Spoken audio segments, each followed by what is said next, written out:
E aqui Jesus, nessa passagem, que é Lucas capítulo 22, você pode abrir, Jesus, ele se apresenta a nós como um servo. E eu queria ler essa passagem de Lucas, em que fala que o Filho do Homem não veio para ser servido, mas para servir e dar a vida por muitos. E eu leio a partir do versículo 7 e depois eu dou um pulo para o versículo 14. E que diz o seguinte: finalmente chegou o dia dos pães sem fermento, no qual devia ser sacrificado o cordeiro pascal. Versículo 14. Quando chegou a hora, Jesus e seus apóstolos reclinaram-se à mesa. Ele lhes disse: desejei ansiosamente comer esta Páscoa com vocês antes de sofrer, pois eu lhes digo, não comerei dela novamente até que se cumpra no reino de Deus. E é interessante que Jesus, nessa preocupação de tratar com o coração dos discípulos, ele revela muitas coisas das quais ele haveria de passar, mas que ele não precisava passar. Mas ele passa justamente para mostrar para os discípulos que o discípulo não é melhor do que o seu mestre. Que se Jesus, sendo o rabi, sendo o mestre, e ele assumindo a forma de servo sofredor, chamado de servo sofredor, que haveria de sofrer, assim também os discípulos de Jesus, que assumiriam a vida de Jesus, os ensinamentos de Jesus, incorporariam Jesus neles, também haveriam de viver um chamado de servidão e de sofrimento ao servir. Porque se o mestre passou por isso, não há de se considerar que os seus discípulos têm uma condição mais privilegiada do que o próprio mestre. E é isso que Jesus está trazendo, que nós, uma vez que seguimos a Jesus de verdade, nós não podemos pretender para a nossa vida ministerial, para o nosso exercício de nossa vocação, para o nosso serviço a Deus, uma condição mais privilegiada do que a de Jesus. Porque eu fico imaginando esse momento na vida de Jesus, junto com seus discípulos, e é um momento apoteótico. Apoteótico é um momento em que se é elevado à altura de uma divindade, vamos dizer. É um momento dramático, é um momento intenso, porque aqui ele está prestes a se despedir dos seus discípulos, e vem à mente de Jesus a caminhada que ele teve com os discípulos de 3 anos de experiências de ensinamentos, de milagres, de sorrisos, de abraços, de lágrimas, de angústias, do deslumbramento de ver os pães se multiplicando, os peixes se multiplicando, de cego vendo, gente paralítica andando, até gente se ressuscitando, e tudo isso vem à tona nesse momento. E Jesus está prestes a se entregar para a cruz voluntariamente, ele não sai correndo, ele não tenta se esconder. E Jesus ele vem caminhando com seus discípulos por esse tempo, servindo cada propósito de acordo com a vontade do Pai. E é um momento crucial porque é como se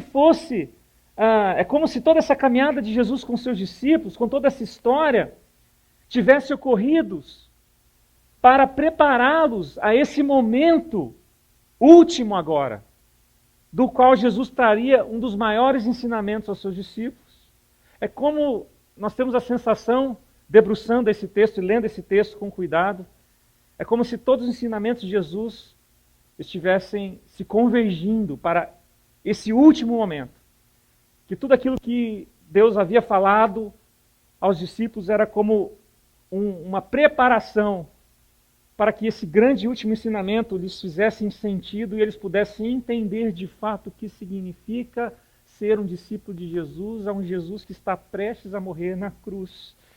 Eu fico imaginando a dramaticidade desse momento, como se a divindade ou até a trindade ela estivesse reunida aqui para trazer aos discípulos um dos ensinamentos mais profundos que eles poderiam receber. E não é exagero afirmar, meus irmãos, que Nunca houve na vida de Jesus, junto com os discípulos, um momento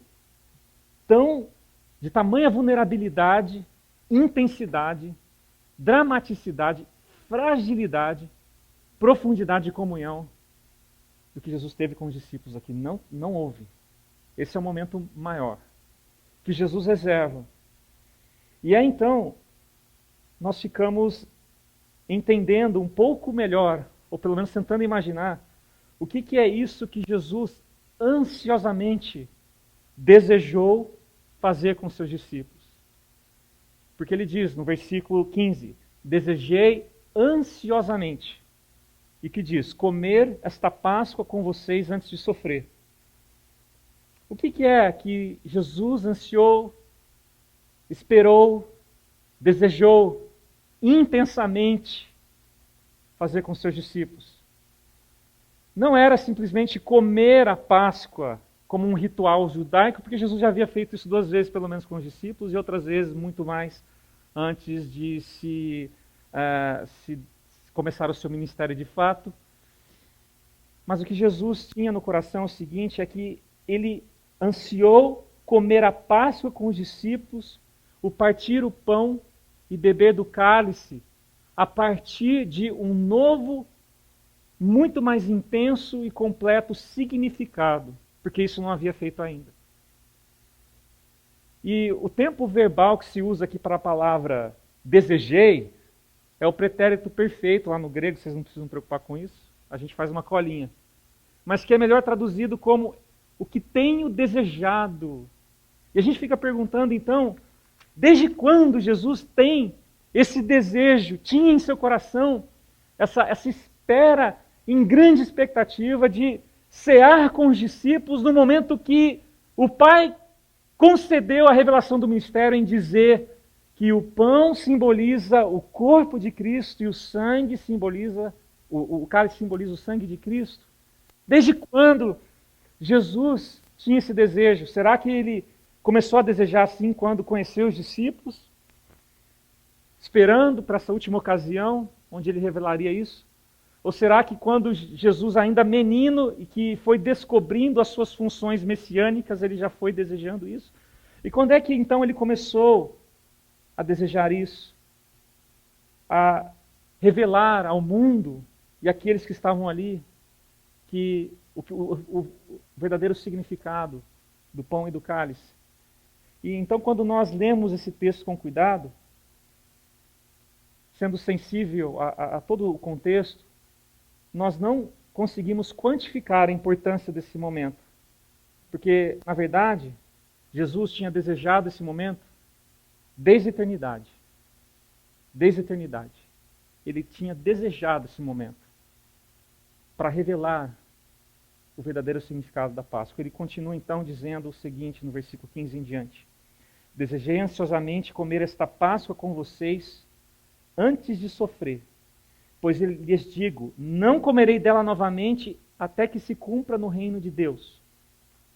Recebendo um cálice, ele deu graças e disse, tomem isto e partem uns aos outros, pois eu lhes digo que não beberei outra vez do fruto da videira até que venha o reino de Deus.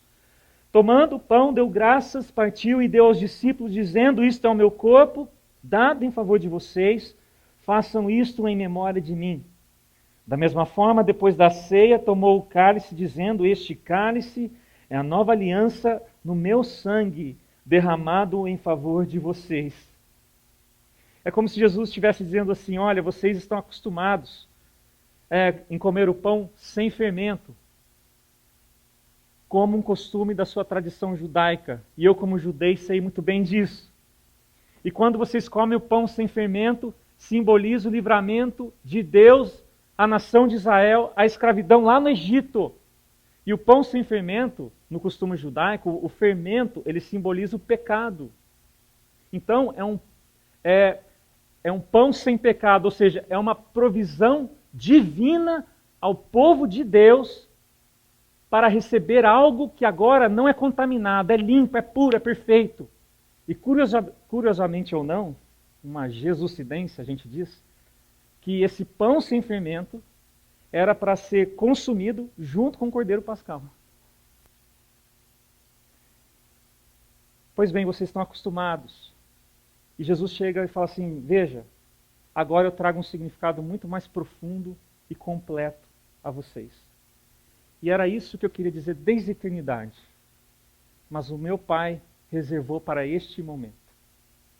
Quando vocês comem desse pão, devem se lembrar do meu corpo sem pecado, sem fermento, que foi entregue para vocês, não para a libertação da escravidão do Egito, mas para a libertação da escravidão, da morte e do pecado.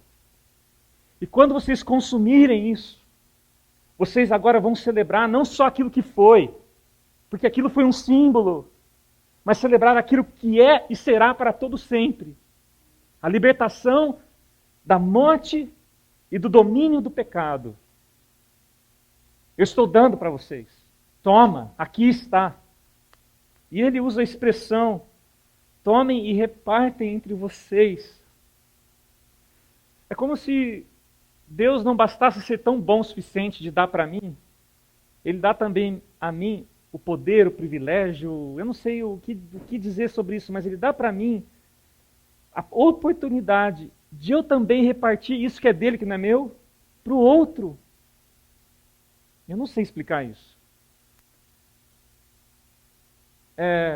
Não é só que ele rasga o seu corpo para mim. Ele coloca o corpo dele na minha mão e fala assim, agora rasgue o meu corpo e dá para o outro. Ele me coloca junto dessa participação da ceia. Não é que eu vou lá e eu, só com Jesus, faço o meu momento da ceia e recebo o pão rasgado, né? E sou beneficiado. Não, ele fala assim, não, eu vou colocar eu nas suas mãos, porque eu me doei todo para você. E você vai repartir de mim com os outros. E ele me dá esse privilégio, se assim eu posso dizer. De ao chegar nas pessoas, não oferecer nada de mim, porque que eu tenho nas minhas mãos que vai lhe servir de alguma coisa, senão a minha fragilidade, a minha limitação, a minha humanidade desse jeito incompleta e feia.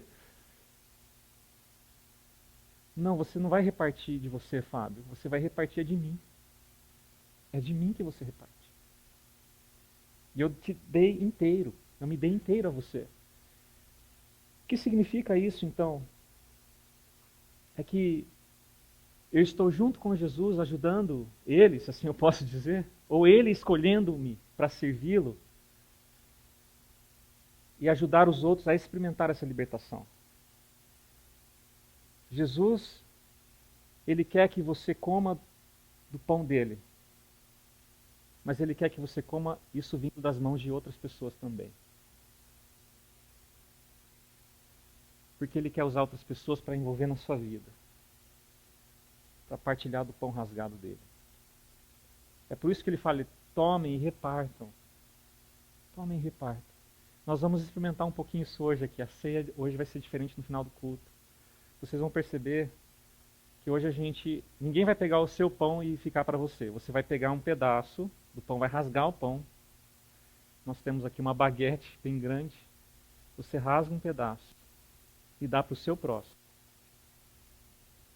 O seu da direita. Tá? Vamos combinar assim? O seu da direita. E só como a gente está no século XXI, a gente já sabe que tem a questão da higiene, todo mundo vai passar álcool gel antes, tá certo? Um álcool gel. Mas não fique desatento por causa disso. Pelo símbolo que significa esse rasgar o pão. E aí Jesus ele continua. Olha, o cálice para vocês, para a nossa cultura judaica, representava aquele momento extraordinário em que Deus livrou seu povo da morte, quando ele solicitou que nós matássemos um cordeiro e passássemos nos umbrais das portas o seu sangue, dizendo que ali existe a proteção de Deus e que o mal não vai atingir. E nós celebramos isso, que o cálice representava esse sangue nos umbrais das portas. Mas hoje eu vou revelar aquilo que estava no meu coração desde a eternidade. E que só era um símbolo, que vocês não sabiam porque não havia chegado o momento. Não havia chegado a hora. O que eu tenho para revelar para vocês é que o sangue agora não é daquele momento, mas é o meu sangue, que é derramado por vocês, para a remissão dos seus pecados. Não só do passado, mas do presente e do futuro, de todos os pecados. E que o que eu tenho para dizer é que vocês devem tomar e beber desse sangue. Deixe ele fazer parte de sua vida. Lave-se nesse sangue, se assim eu posso dizer. Deixe ele adentrar dentro de você. Saiba que esse sangue é uma aliança que eu estou fazendo com você. E porque o que eu estou dando agora é um vinho novo. O vinho novo é muito superior ao vinho velho, ao vinho antigo. A nova aliança é infinitamente superior à antiga aliança. Se vocês tinham grande motivo para celebrar como nação, como povo de Deus, como filhos de Abraão, a libertação da escravidão para uma terra chamada Canaã, e do qual agora Jerusalém se tornou um símbolo de toda essa abundância, se vocês já tinham no coração essa inclinação e de fazer da Páscoa uma das 3 maiores celebrações que vocês têm anualmente, quanto mais agora, entendendo o poder dessa nova aliança.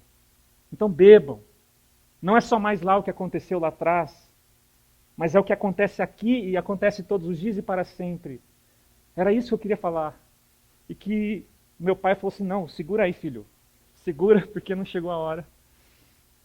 E eu esperei ansiosamente esse momento. Ansiosamente. E é muito interessante que na noite em que Jesus foi traído, tudo conspirava para que ele não se oferecesse como um sacrifício. Primeiro que já a entrada triunfal dele foi surpreendente, os discípulos falam, não, agora o negócio vai pegar. Não, agora a gente está começando a entender que está chegando o momento e que as pessoas vão ver quem é esse Jesus que nós estamos falando. E as expectativas dos discípulos combinavam com as expectativas messiânicas judaicas, de que Jesus haveria de se manifestar como Messias de grande poder e força para se tornar rei. Então, os discípulos olhavam para Jesus e falavam assim, tá, ele é meio tipo assim, nasceu manjedoura, entra de jumento, é carpinteira da Galileia. Tudo bem, vai, eles meio difícil engolir isso, mas assim, como eles já tinham visto o poder de Jesus, de fazer coisas extraordinárias, eles só estavam assim meio que cutucando Jesus. E aí, Jesus? Tipo, 3 anos já, como é que é? O pessoal precisa ver outro lado seu. Certo? O lado assim que a gente está esperando. Porque você tem que acabar com o Império Romano. E nós cremos que você tem o poder. E, sabe, Jesus ele vai contrariando todas as hipóteses e as expectativas. Jesus insiste com os discípulos na oferta de se entregar como sacrifício. E é interessante que quando Jesus ele termina de pronunciar esse ensinamento, mostrando aos seus discípulos, como acabamos de ler, como ele haveria de ser entregue à morte, como ele haveria de dar a sua vida, o seu corpo, o seu sangue, em prol deles e da humanidade, nesse exato momento, nós poderíamos pensar assim, poxa, agora sim os discípulos entenderam. Agora vai. Agora os discípulos vão se tornar absolutamente engajados àquilo que o seu mestre está dizendo e vão entender que está no coração de Jesus, porque Jesus reservou desde a eternidade esse momento, preparou eles para esse momento e ele revelou. E agora eles vão entender. Mas antes mesmo de Jesus terminar essa fala, ele é interrompido por um burburinho, por uma animosidade, por uma agitação que estava correndo na mesa. E o que é que eles estavam falando, os discípulos, nesta hora? Versículo 23. Eles começaram a perguntar entre si, entre os discípulos, qual deles iria fazer aquilo. Surgiu também uma discussão entre eles acerca de qual deles era considerado o maior.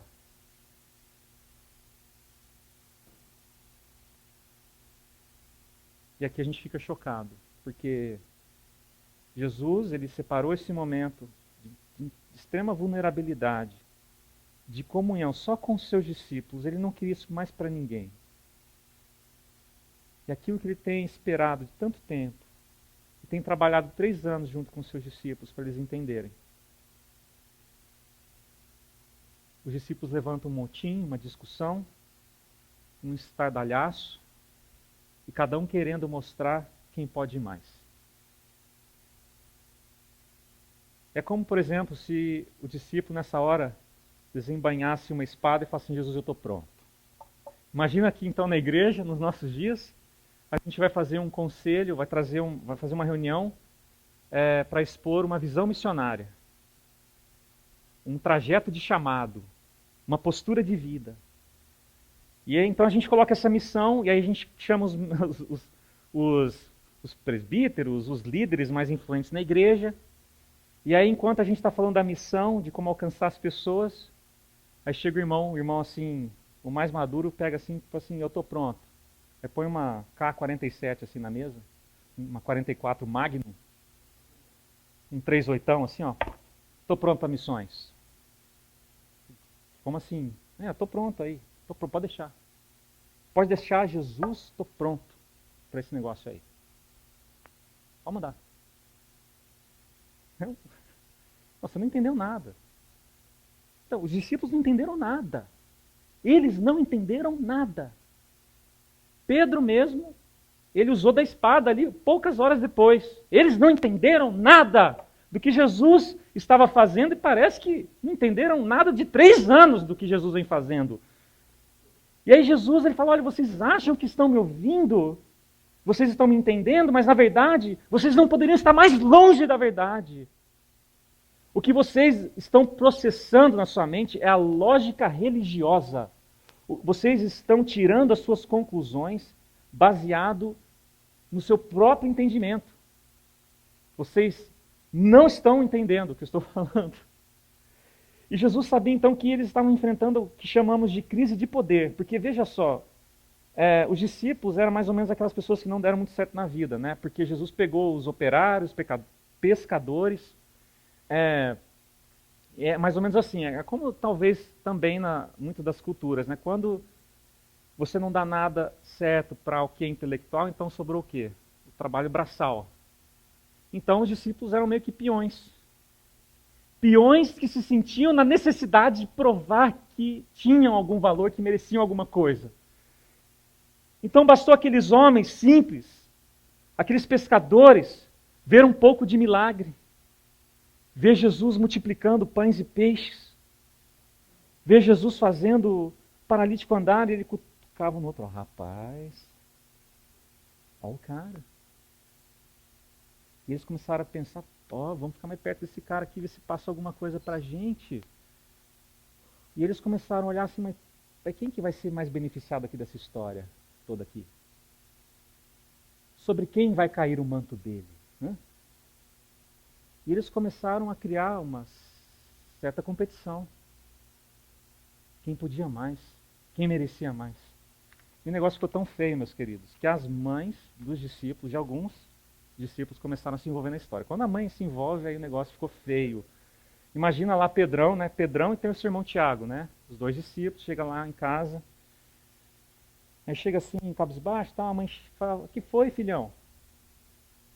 Parece que está aborrecido. Ah, não, mãe,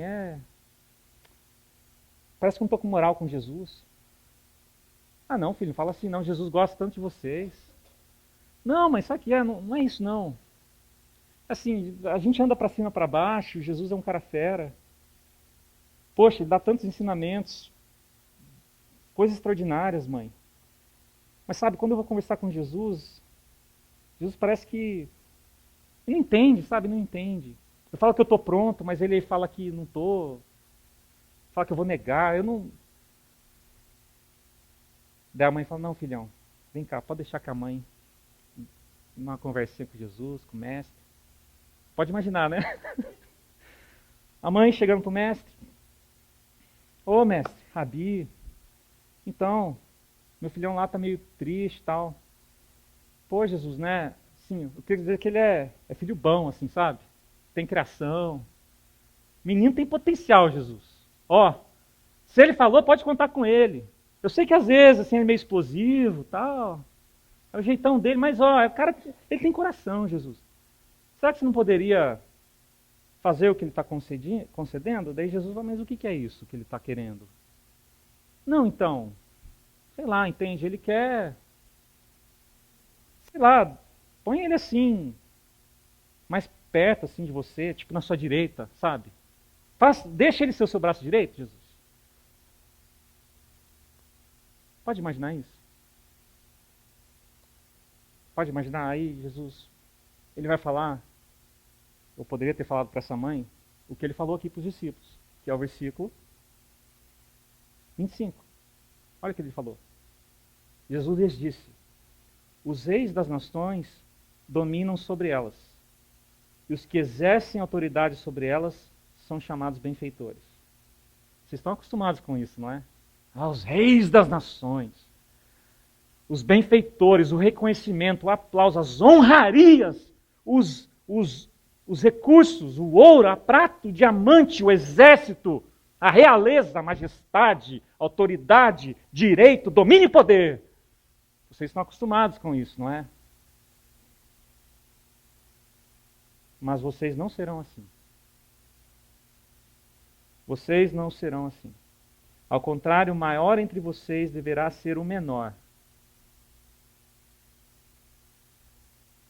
E aquele que governa, como aqui serve. Pois quem é maior, o que está à mesa ou o que serve? Não é o que está à mesa, mas eu estou entre vocês como quem? Ah, na cultura judaica, quem é maior é quem está à mesa. Quem é que serve? Os servos do anfitrião. E Jesus falou, não, você não entendeu, nós não somos o pessoal da mesa, a gente é o pessoal... Ah, não. Assim, então olha para mim. Eu estou fazendo o que aqui nesse mundo? Eu não vim para ser servido. Eu não vim para sentar à mesa e receber as honrarias e partir e falar obrigado porque eu sou o máximo mesmo. Eu vim dar minha vida pela humanidade. Se vocês são os meus discípulos, vocês têm que parar de pensar assim. Vocês vão fazer igual eu fiz. Vocês vão fazer igual eu fiz. Por quê? Porque, meus queridos, é uma questão de natureza. É uma questão de essência. É uma questão de caráter. Jesus fala assim, olha, vocês não são... Não é que ele está falando, vocês não devem fazer assim. Eles estão falando, vocês não são assim. Vocês não são assim. O que vocês estão falando não faz sentido com quem vocês já são. A sua natureza já é igual à minha nesse sentido. O seu chamado já é igual ao meu. Vocês não são assim. E aí, Jesus, ele assumiu entre nós o lugar de servo. O que isso quer dizer para nós? Que nós também devemos assumir o lugar de servos. E foi isso que Jesus tinha mostrado há pouco tempo também. Antes desse discurso, Jesus tinha feito algo extraordinário. Naquele momento da ceia. Vocês sabem o que é, não é? O que Jesus fez quando ele se agachou? Ele pegou um balde e uma toalha. Ele se despiu, ficou só com a roupa de baixo.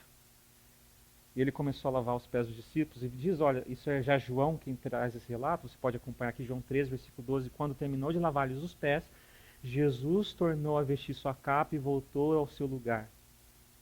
Então já foi algo assim extraordinário, né? Jesus não era o anfitrião. Então ele não tinha nenhuma responsabilidade por isso. E muito menos servo do anfitrião. Ele sendo o Senhor, ele se agachou e lavou os pés. Então ele fala assim, então, vocês entendem o que eu lhes fiz? Vocês entenderam?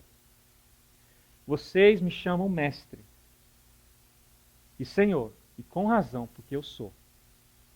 Pois bem, se eu, sendo Senhor e Mestre de vocês, lavei-lhes os pés, vocês também devem lavar os pés uns dos outros. E eu lhes dei o exemplo, eu sou o padrão, eu mostrei o padrão para que vocês façam como lhes fiz. Digo-lhes verdadeiramente que nenhum escravo é maior do que o seu senhor, como também nenhum mensageiro é maior do que aquele que o enviou. Agora, se vocês sabem essas coisas, felizes serão se as praticarem. O discípulo não é maior do que o seu mestre. Se Jesus, sendo mestre, ele sofreu, é bem razoável, minimamente razoável, nós pensarmos que nós, sendo discípulos dele, temos o mesmo chamado que ele, devemos também sofrer. Sofrer, não só servir, mas sofrer. E aí entra uma questão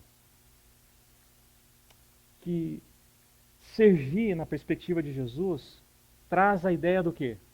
Quando fala servir, traz a ideia da cruz, da semana da paixão. É o servo sofredor. Ele não é só servo, é um servo sofredor. Porque a missão de Deus exige demais.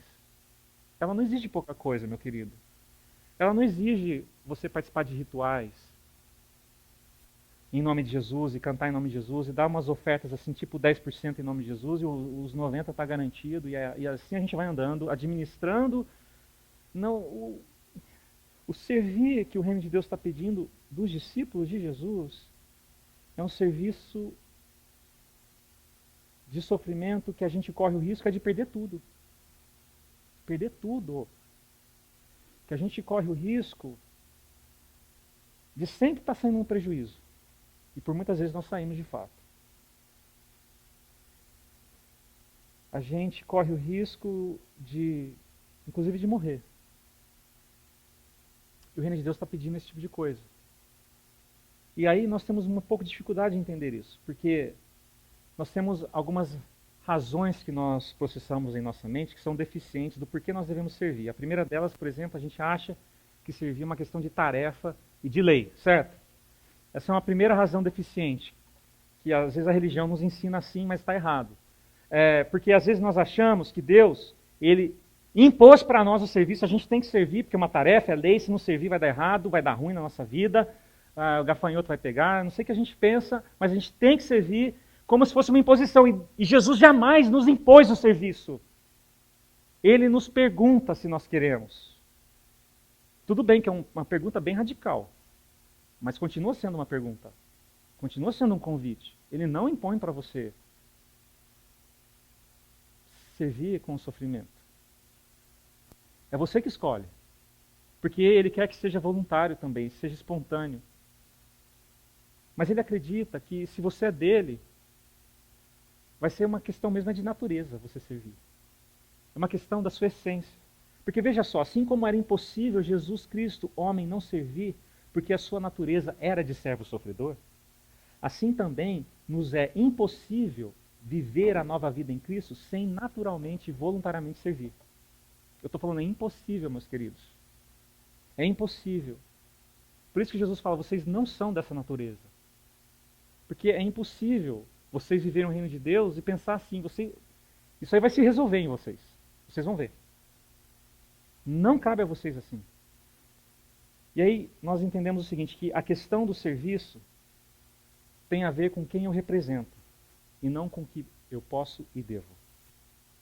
Eu posso e devo. Não. A questão do servir tem a ver com quem eu represento. Um outro pensamento deficiente que nós temos, primeiro é como tarefa, prestação de serviço, lei, né, que a gente faz como uma troca de favor. Ou, Deus, cumpri aí que você formou, hein? O segundo pensamento deficiente é que nós servimos muitas vezes como um caminho de poder. Meus queridos, aí a gente entra já na cultura evangélica, em que a vaidade do homem se cresce e usa do mecanismo religioso para se engrandecer. E aqui, meus queridos, é com muito temor e tristeza no coração, eu vejo como isso está arraigado em muitos contextos evangélicos. E que não começou de agora, que já tinha isso lá no coração dos discípulos. Um grande conflito que eles tinham de enxergar o serviço como um caminho do poder. Para que, no meio do serviço, na verdade, eu estou fazendo para mostrar a minha competência e o meu valor, e que eu posso, e que eu mereço confiança e devo ser jogado lá em cima. Olha a motivação. E eles precisavam romper com esse pensamento e entender que a dignidade deles não vinha daí. Por isso que Jesus, de novo, reforça, ele fala, vocês não são assim. Ou seja, a sua dignidade já está construída fora disso. Vocês já são dignos. Vocês não precisam ir por esse caminho. Porque os reis das nações são assim, mas vocês não são mais desse reino. Vocês são de outro. Lá no céu, nós já temos em grande honra, muita honra, os menores entre vocês. Não é que eles receberão, eles já são de grande honra. Nós já estamos celebrando muito.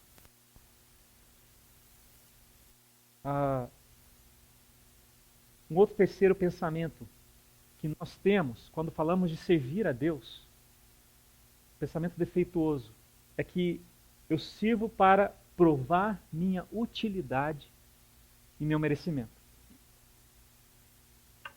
Você se sente mal, faz coisa errada, faz besteira na vida, o que você vai fazer? Você entra na igreja e quer fazer tudo qualquer coisa, né? O cara vira, tá em todas as vigílias, está em todos os grupos pequenos, o cara participa. Ele está tentando agora compensar o seu sentimento de nulidade, de indignidade com o serviço. E então nós começamos a usar o nosso serviço a Deus para sentirmos útil, sentirmos que temos valor, provar o nosso merecimento.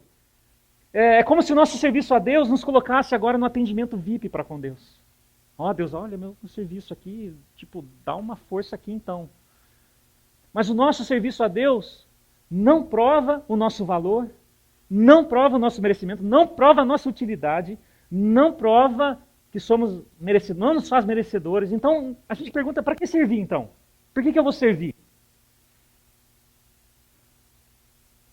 Bom, se você não entendeu ainda, é porque você é do reino. As pessoas do reino servem. Uma questão de natureza. Mas eu acho que podemos dizer mais do que isso. Servimos porque é dessa maneira que conhecemos Jesus e conhecemos a nós mesmos. Que enquanto eu não incorporar o serviço na minha vida, eu não vou entender direito quem eu sou. Eu não vou entender direito quem eu sou. Eu preciso incorporar o serviço na minha vida. Porque, meus queridos, enquanto eu não sirvo, eu não sou abastecido de um significado existencial completo e eu tenho um propósito irrelevante e passageiro na vida. Eu preciso sair de mim e servir uma coisa que é maior do que eu, para eu ser abastecido de um significado de vida profundo e que perdura, que enfrenta o teste do tempo, inclusive a minha morte.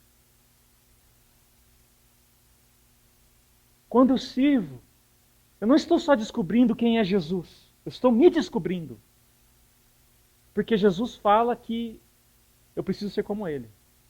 E quando encontrar Ele, eu vou encontrar a vida. Então eu preciso servir. Mas nós servimos também, porque isso aqui é extraordinário, porque no próprio servir, não só no resultado do serviço, mas no próprio servir, está o nosso privilégio de sermos uma representação de Jesus nesse mundo. Nós não servimos tanto porque é útil, embora servir tenha a sua utilidade. Nós não servimos tanto por uma questão de necessidade, embora seja necessário servir no nosso mundo. Mas acima disso, de utilidade e necessidade, nós servimos porque é digno. O serviço em si, independentemente do resultado, é digno. E não interessa se você tem a competência extraordinária para fazê-lo bem ou mais ou menos, não interessa. O serviço em si já é o seu privilégio de ser um representante do amor de Jesus nesse mundo. Vocês estão entendendo essa honra que Jesus está nos dando? Não é, ele não está falando, olha, vocês vão fazer assim como eu fiz e vai dar bem quando as pessoas falam, ó, você lavou bem meu pé, hein? Uau, ninguém lava como você. Tu tem competência para isso, hein? Olha lá, olha o irmão ali, ó. Ó, parabéns. Não. É no ato em si já está a nobreza. Independentemente se a pessoa entendeu ou não, se você foi recompensado ou não, se foi remunerado ou não, se aquilo que você fez teve projeção ou não, não interessa. Porque o reino de Deus, eles olham os menores, que não são pegos por essa vaidade, e eles celebram esses. Jesus falou, acho que de João Batista, que não houve maior em Israel do que ele, não é? Acho que foram essas palavras de Jesus em relação a João Batista. João Batista, cara, ele era um cara que pregava no deserto. Tipo assim, os grandes rabinos, né? Se tivesse ali os posters, né? Aqui a gente vai ter as grandes conferências, né? Faz os posters lá, tá, aquela divulgação. Tá. Então lá na praça de Jerusalém estava lá o pôster com os grandes rabinos, todos ali escalados na conferência para a sinagoga de Jerusalém. Nossa! Onde estava João Batista? Pregando nas montanhas. Areia, vivendo uma vida simples, rústica, rudimentar. João Batista. João Batista, olhando para ele, é o ministério mais fracassado de todos, é o que parece. Porque as pessoas só questionavam a ele, diziam, pensavam que, não, você quer ser Elias, você quer ser... que profeta que é? Ah, então é o Messias. Falou, não sou nada. Sou nada, eu sou um nada. Mas aquele que vem depois de mim, isso é tudo. E aí, olha, João Batista teve 2 discípulos que andavam com ele, 2. Só 2, hein? Que andava para ele no deserto. Só 2. E aí, quando passou Jesus perto, ele falou assim, então, tá vendo aquele homem? É ele que vocês têm que seguir. Pode ir. Ele ficou sem nenhum. Ficou sem nenhum. Depois ali, foi preso. Depois decapitado. Quem é João Batista? Quê? Nunca ouvi falar? Não, eu participo ali da conferência anual de Jerusalém, dos grandes rabinos. Os caras são fera. Não, eu estou falando de João Batista. Não sei. Nunca houve em Israel um homem maior. O reino de Deus, ele mede diferente, meus queridos. Nós não temos a necessidade de esperar a resposta do nosso serviço para validar a dignidade do serviço. Ele já é digno em Deus e ponto final. Se é em nome de Jesus e no amor de Jesus, já é nobre. Vocês entendem isso? Pastor, eu servi alguém, mas a pessoa não foi com a minha cara. Eu tentei fazer o bem, mas a pessoa revidou com o mal. Meu querido, toca aí. Hi-fi para você. É isso mesmo. Você entendeu. Nunca desista disso. Vá até o final. Se pedir mais uma milha, vai 2. Se pedir a capa, entregue a capa e a bolsa, que se tiver lá, entrega. O que isso quer dizer? Que nós deveríamos considerar um motivo de privilégio. Que quando estivermos servindo alguém, esse serviço nos causar sofrimento. Nós estamos fazendo isso em nome de Jesus. E sofrimento é nos fazer chorar, nos fazer sentir angustiado, decepcionado, porque de repente as coisas não caminharam como você queria, você se dedicou, você sonhou com aquele ministério, você tentou preparar as pessoas, mas parece que todo mundo abandonou o barco no final, você ficou sozinha e você fala, valeu a pena, eu estou sofrendo, eu dediquei tanto a minha vida. Meu querido, você está junto com Jesus. Servo sofredor. Você entendeu. Você entendeu.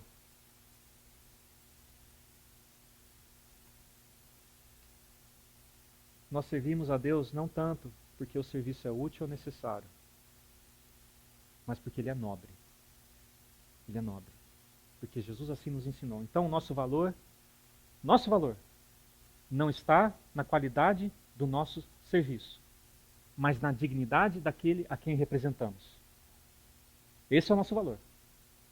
O nosso valor não está na qualidade do nosso serviço, mas na dignidade daquele a quem representamos. E aqui eu termino com essa fala, vou terminando.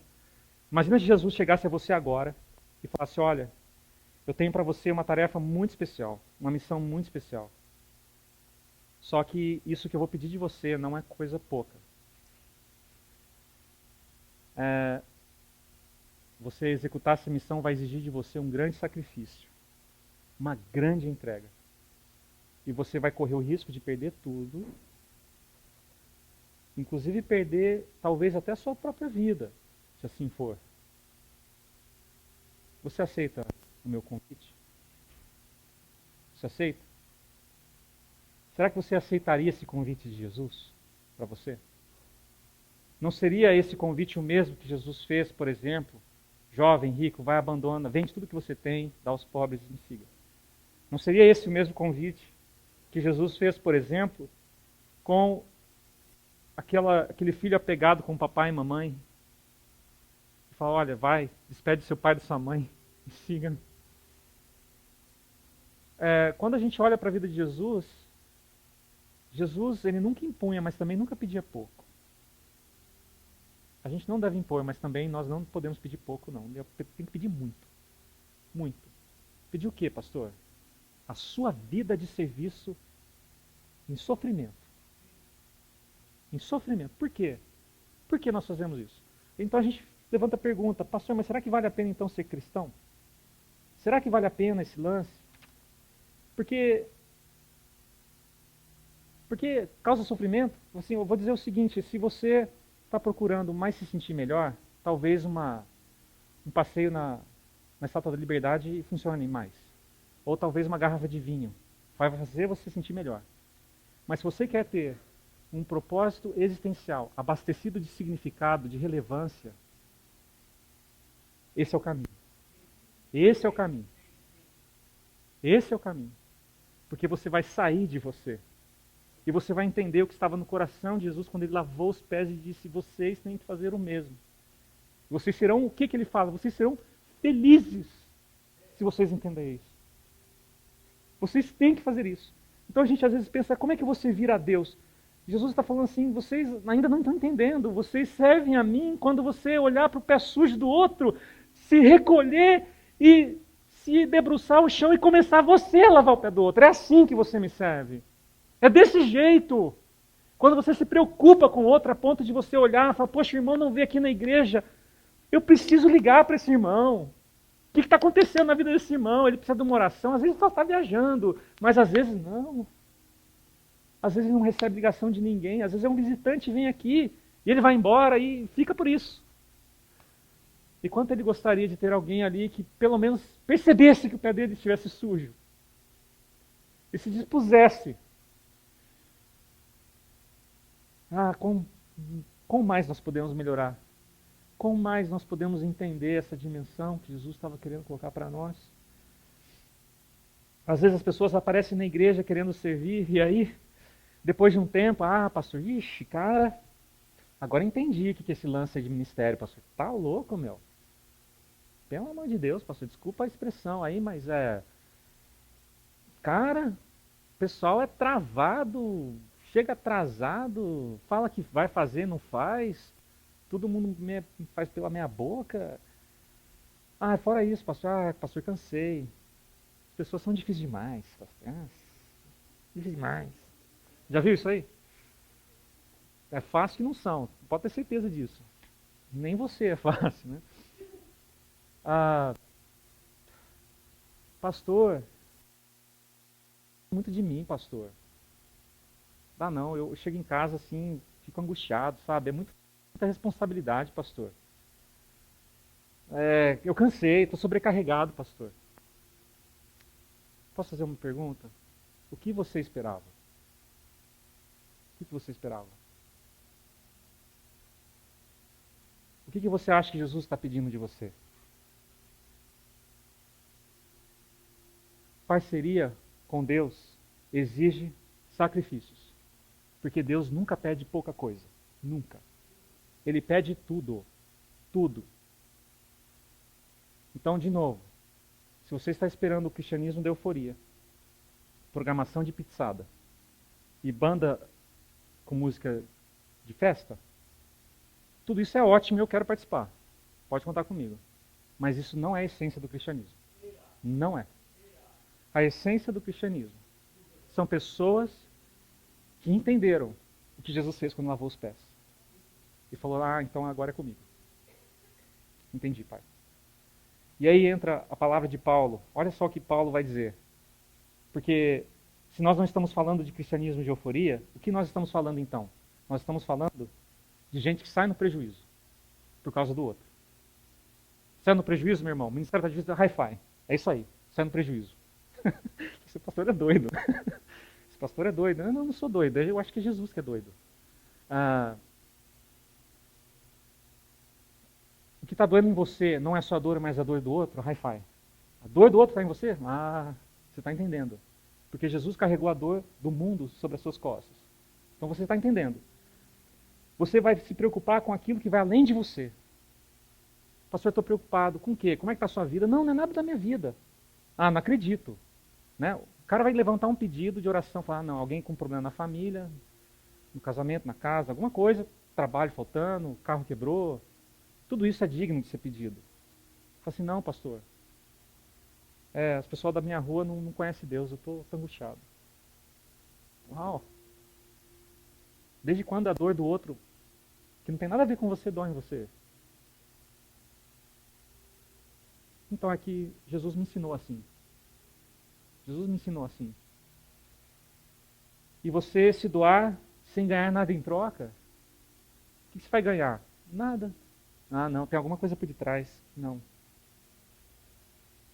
E aí entra as palavras de Paulo então. Olha só o que ele diz, Filipenses, ele preso aqui.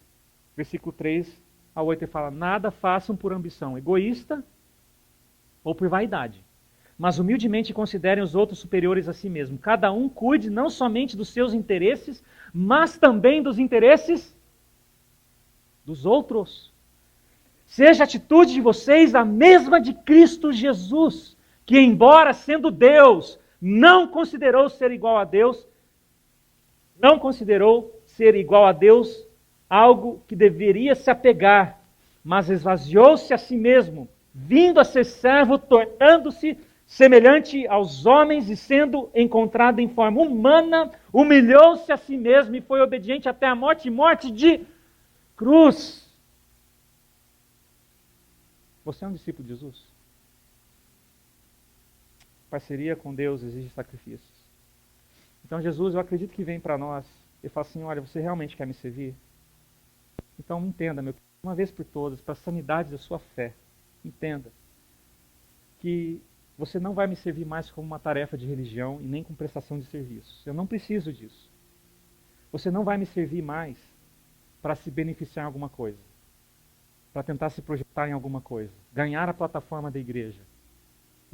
Você não vai me servir mais para provar o seu valor, provar o seu merecimento, provar a sua utilidade. Você quer mesmo me servir? Não pode ser nada por isso.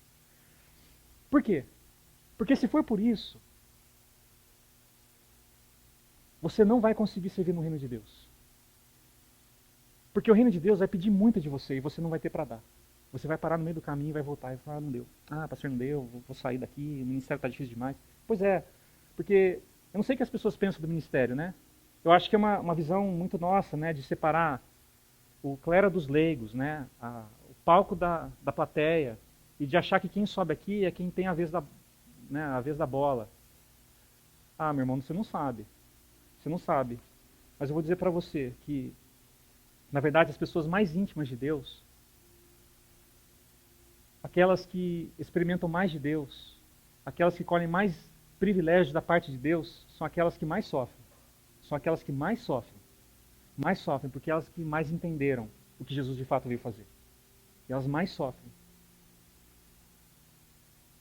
Porque Deus não poupou aqueles que foram íntimos dele. Deus não poupou do sofrimento. Se você acha que ser um discípulo de Jesus deve fazer você menos sofredor, você está enganado. Não é o que Jesus falou. Porque Deus ele não poupou, por exemplo, o sofrimento de Moisés. Ele não poupou o sofrimento. Vamos começar até antes. Abraão, de José.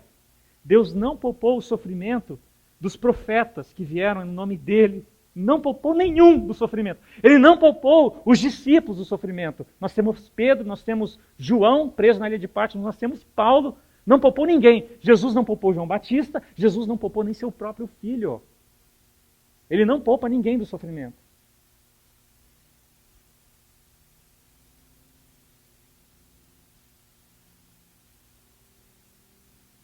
Então por que servir? Porque você é do reino. Você é do reino. Por isso você serve. Isso é você agora. Pastor, qual que é, assim, como é que é a remuneração aqui na igreja, pastor, para, tipo assim, porque eu sou muito bom na bateria, mas né? Entendeu? O pessoal tem vergonha de falar, mas, tipo, tem oferta. Então, meu irmão, não tem oferta e a gente quer que você se doe, assim, sacrifique até ser abusado mesmo, assim. Aí, assim, nossa, as pessoas me exploraram. Amém, irmão, porque você está vivo ainda, então pode dar mais sangue. Mas não sou eu que estou dizendo isso. O serviço ao nosso Deus, Jesus, o nosso Pai, não pode ser comedido. Você tem que levantar as mãos e falar, Senhor, eis-me aqui por inteiro, eu sou seu. A minha vida, o meu pensar, o meu dinheiro, a minha casa, o que eu sinto, o que eu penso, as minhas mãos, os meus pés, os meus olhos, tudo é seu para te servir. Me ensine, Pai, me ensine. Eu quero ser uma oferta ao Senhor. Eu quero ser uma oferta. O que eu dou é apenas um símbolo, mas a minha oferta mesmo é o meu coração. O reino de Deus pede isso. Isso que ele pede. E aí, para terminar, Jesus ele vai dizer em outro lugar, eu não vou ler essa passagem, ele fala assim, olha, quando você me servir assim, eu vou te levar. Ah, aleluias! Porque aquele que serve ao Senhor, Deus vai restaurar no final. Ele vai provar para todo mundo que ele é... Não. Isso é coisa... Você ainda está pensando do jeito do mundo. Eu não vou te levar do jeito desse mundo. Não vou. Aqueles que me servem já são grandes no reino de Deus. Já são. Não é que eles vão ser, tal, já são. Mas quem que são eles? Não, você não conhece nenhum deles. A dona de casa lá, eu vou falar o nome dela, você não conhece. Ah, não, então aquele rabi, não. Eu estou falando de gente grande no reino, não estou falando de gente com projeção nesse mundo. Ah, pai. Eu não estou falando de gente que senta à mesa e todo mundo quer vir servir porque o cara é glorioso. Eu estou falando de quem está servindo aqui, ó. E quem é que deve estar de pé, meus queridos? Vamos ser bem honestos. Quem deve estar de pé aqui servindo a comunidade? A igreja. Isso somos nós. Que Deus fale aos nossos corações, amém?